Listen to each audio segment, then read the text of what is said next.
ঢাকার আশুলিয়ায় সিটবাড়ি এলাকায় আব্দুল হাই দেওয়ান কলোনিতে সকাল ৮টা ৩০ ভয়াবহ অগ্নিকাণ্ডের ঘটনা ঘটেছে।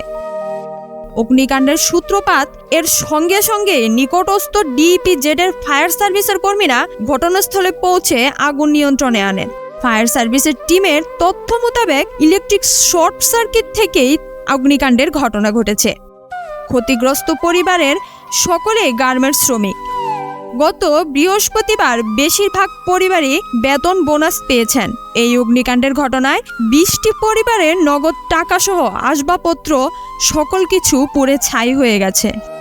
সম্বল শুধু পরনের কাপড়টা। কিন্তু এত সকল কিছু পুড়ে ছাই হলেও পবিত্র কুরআন শরীফের একটি পাতাও পুড়েনি। অগ্নিকাণ্ডের ঘটনা শুনতে পেয়েই ঘটনাস্থলে উপস্থিত হন ধামাশুলা ইউনিয়নের ভারপ্রাপ্ত চেয়ারম্যান মোহাম্মদ কাদের দেওয়ান। উনি ২০টি পরিবারের ৩ দিনের খাবারের ব্যবস্থা করে দেন এবং বেসার্বিক সহযোগিতার আশ্বাস দিয়েছেন। অগ্নিকাণ্ডের ঘটনায় নিহত বা আহত হয়নি, তবে আর্থিকভাবে প্রায় ৫০ লক্ষ টাকার মালামালের ক্ষতি হয়েছে। লিপিকা ফ্রোজ, দৈনিক সকালের দুনিয়া।